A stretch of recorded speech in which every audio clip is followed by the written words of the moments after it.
She joins us now live in the studio to tell us about it. Vondalynn. Christy, in case you're wondering, that water temperature was around 40 degrees, and it was a real shock to the system.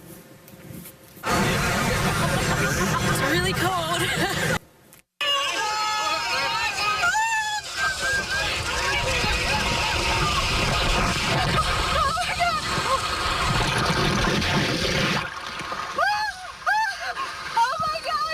For tradition's sake, I took the polar plunge, and boy, was it freezing. I have lifelong Waterville native Herb Miracle to blame for that. He started this back in 1929, and it's been a New Year's Day tradition ever since. Each year, people flock to Waterville to join the Polar Bear Club and start the new year out with a bang, or rather, a plunge into the Maumee River, that is. Some in costumes, others in nothing but their swimsuits. Check it out, you can see right there. While they're veterans, there's also first-timers in the crowd, just like me. I was 77 the last time I went in. It's really refreshing, great way to start the new year. Just kind of do it, don't think about it. It's kind of like a Band-Aid, you just got to do it really quick and fast. Helps with the pain.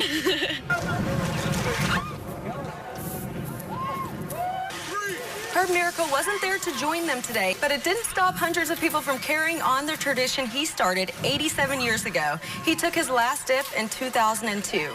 Some say the shock to your system is good for your immunity. It seemed to work for Herb. He died at the ripe age of 102. Event organizers say to keep his memory alive, they'll be making the splash again next year. I just don't know if I'll be joining them. Vondalynn, NBC 24 News. I'm happy to announce that Vondalynn is not only going to be with me here today, but for the rest of our tour. Allison, I am happy to be here. Thanks for letting me tag along. I'm always happy to help, especially when it includes eating, because, you know, I love food, and I know you love food as well. Yeah, and we do a lot of that here. Yeah. Speaking of eating, Allison, you're taking us to Seasons Eatings later on, and I also got to check out some of the other places here in Napoleon. I spoke to the Chamber of Commerce director, but we'll get to that later. First, Allison, what's going on here right now?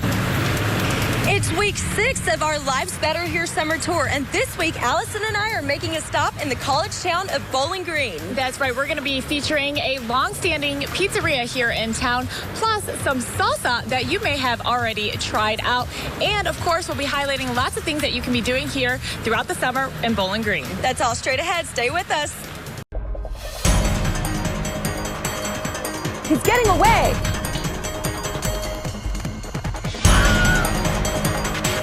NBC 24 is gearing up for the Rio Olympics coming this August, brought to you locally by Mercy Health. Laura, I'm here at Culture Clash on Secor Road in West Toledo, where fans have been coming in since yesterday, and Prince's music is going fast. I'm joined by the owner of Culture Clash, Pat O'Connor. Pat, what can you tell me? What are fans saying? Are they in for his records? Oh, they're in for their records, the CDs. Unfortunately, we've been pretty much cleaned out, and we were cleaned out quickly. But fans are sad. You know, this is something that was baked into their DNA. Growing up, you know, seeing it on MTV. So this is like a big chunk of people just going away. And Pat, you know, Prince meant many different things to many different generations. For me, it was dancing in my living room while my dad played his music. He had this tendency to bring generations of just a variety of people together. What do you think it was about Prince that made people unite? It was kind of his background. You know, he was in that time period where he grew up with punk, with new wave. He still had a lot of basics in soul and R&B. You know, James Brown was a hero, and Hendrix, obviously, you can tell that. And all this was just kind of culminated, you know, and he wasn't bound down by any racial lines, any sexual lines. He just took it all in and just let it all out. And what do you remember most about him? Selling lots and lots of records and just kind of discovering him. You know, I kind of got into him mostly towards Dirty Mind, which is one of my top 5 favorite albums of all time.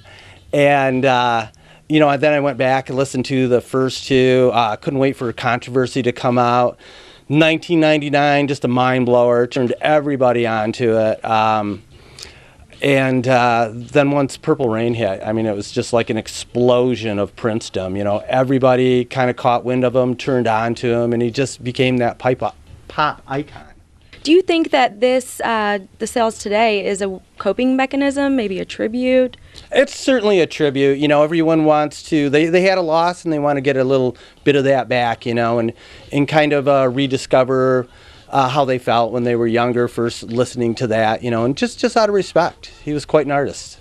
Perfect. And thank you so much, Pat, for joining me today. And again, many people mourning the loss of Prince today. You can tell by the number in sales that many people just want to take a piece of him now that he's gone. Reporting in West Toledo, Vondalynn, NBC 24 News.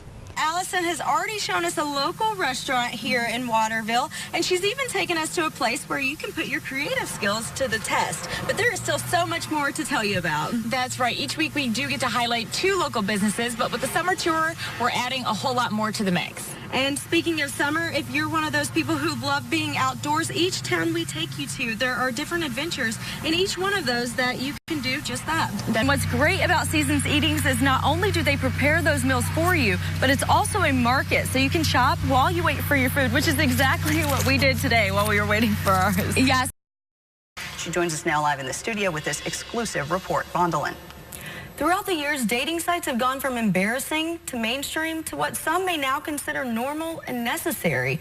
And while traditional dating sites require users to fill out detailed biographies and have slow introduction chats, several sites now offer users the opportunity to see a photo of potential partners nearby and simply swipe right to meet now or left to say, not interested.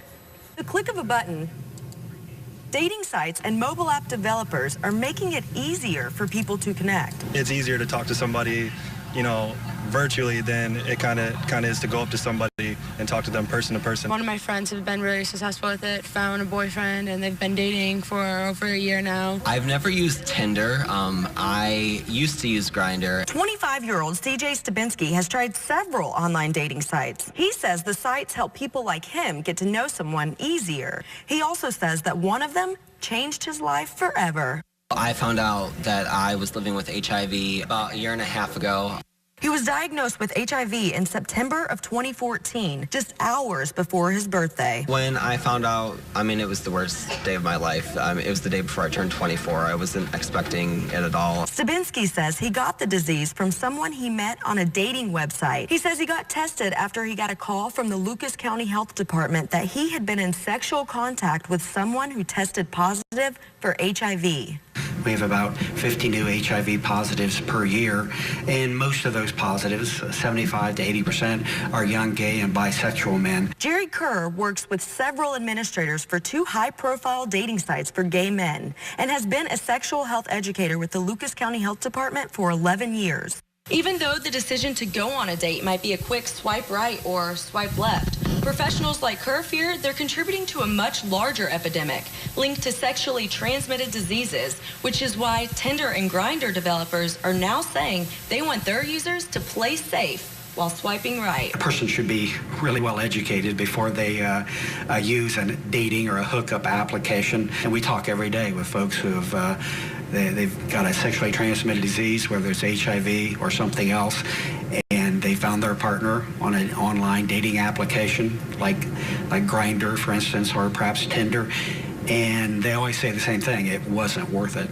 The creators of Tinder and Grindr have now added a health safety section on their website to help users locate the nearest clinics to get tested for STDs and HIV. The new feature comes after the AIDS Healthcare Foundation's awareness campaign posted billboards back in 2015, associating apps like Tinder and Grindr to STDs like gonorrhea and chlamydia. Right now in Lucas County, there are 968 known cases of people living with HIV or AIDS. On average, there are 2,750 people diagnosed with chlamydia each year and 900 cases of gonorrhea, most of them between the ages of 16 to 27 years old. Stabinski wants you to know if you are suffering from any of these, your life is not over.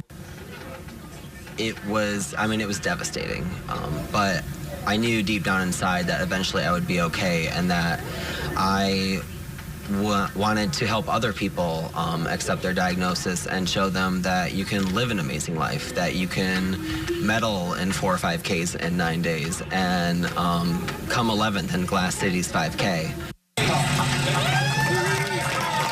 When When Stabinsky isn't running, he spends his time teaching others about the risk of having unprotected sex, and most importantly, knowing your status.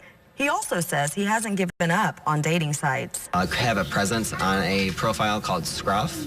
It's a little bit different than Grindr. It has more of a full profile, where Grindr is kind of just like your face and stats. For a list of all the free health clinics in our area, just head over to our website, NBC24.com. Reporting live in the studio, Vondalynn, NBC 24 News. You know what, Allison? It only showed you eating the food, but I also got to try some for myself, and I have to say the black bean burger was amazing. But what I really loved was the chickpea salad. I mean, who would have thought to make an entire salad out of chickpeas? It was good, and that's just proof, coworkers. I do share. For everyone that always says I didn't bring anything back for you. But we took the scenic route on horseback through the woods at Triple T Ranch. That's out here in Findlay, and there are certainly a lot of unique, fun things to do at this incredibly large ranch. Yes, so do not hesitate to come out here, have a cocktail with us, and celebrate with us. And also, kicking off this big event tonight is a local band, Brent Lowry and the Drifters. They are going to be out here kicking off this ribbon cutting ceremony at 7 p.m. tonight. Out of all of the twins we've told you about today, I have two young girls to introduce to you who are going for the gold. They may be small, but they are tough. Meet Jillian and Nadia. They're identical twins in an identical sport. When I need her, she knows where to be. It's just great. If I need her over there, she'll just go over there. She'll know where to be, and I don't have to say a thing. While they've decided on different looks, there's no denying the similarities. They approach this sport the same way. It's always like competition against her. Like if she gets fastest laps, I gotta beat her. If she gets MVP, I gotta beat her. She's just like my inspiration and my challenger. I'm always looking up to her. She's my competitive one. If I didn't have her, I would be less motivated to do better. They even play the same position, jamming. We kind of just know where we are, where the other one is, and what they're going to do next. She helps me, and I help her, and it works. You can't use your elbows. You're only allowed to use your torso and inside the shoulder blades. The goal is to not let her pass.